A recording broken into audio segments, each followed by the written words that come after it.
Welcome back to So You Really Want to Learn Latin, and today we are going to be looking at the Romans home and away. Now, the history of Rome at this time is dominated by two struggles. The first struggle was between the patrician class and the plebeian class. We've already seen in our story of Virginia that we did a week or so ago that the plebeian class were not very happy with the patricians, that is, the ruling class in Rome. And the patricians were pretty keen to keep the plebeians in their place. Now this dragged on for a very long time, but in the end there was some kind of compromise with the passing of the Licinian laws, which sort of kept most people happy. A bigger struggle, however, was that between Rome and the rest of Italy. Rome wanted to dominate all of the Italian peninsula. But we've seen that wasn't going quite according to plan since the arrival of the Gauls.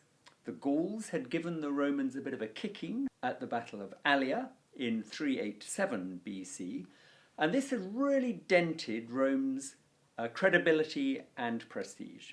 Although the Romans had managed to get the Gauls out of their city, and you'll remember that the sacred geese came into their own during that little episode, the Italian cities around Rome were eyeing Rome up and thinking she's not quite as impregnable as perhaps we had thought. In 340 BC, the Latins and the Campanians effectively revolted against Roman dominance. They believed that half of the Roman Senate should be made up of Latins rather than Romans, and that one of the two consuls should be a Latin. The Romans disagreed, and so war was declared. Now, at the time, the two consuls were Manlius Torquatus and his colleague for the year, Publius Decius. These two consuls led the Roman army out to near Capua to engage with the combined Latin and Campanian armies, but a very strange thing happened. During the night, both consuls had exactly the same dream. A giant appeared to them and said that the army whose general sacrificed himself to the gods of the underworld would be victorious. Now the next day, Manlius Torquatus briefed his men and gave very, very strict instructions that the Romans should not engage the enemy until he gave the order for them to do so. Now, this would have been fine, except that on the Latin side, a rather arrogant horseman was getting a bit lippy and rode out in front of his men and jeered at the Romans and accused them of cowardice. The Romans don't like being accused of cowardice, and despite the fact that the instructions from Manlius Torquatus had been very clear, no one is to engage the enemy without his command, the son of Manlius Torquatus rode out on his horse to engage with this arrogant Latin. He didn't like the insults being thrown at the Roman side, and out he went, engaged with this rather arrogant Latin, and killed him. Then he rode back to the Roman side, thinking that he'd done a good thing. But of course he hadn't.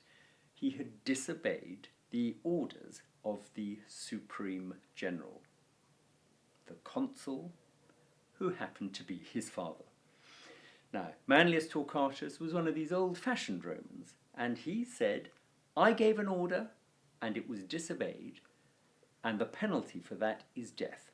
So, Manlius Torquatus had his own son killed for disobeying an order. Well, the rest of the Romans were a little bit spooked by this, but it certainly made them follow instructions in future.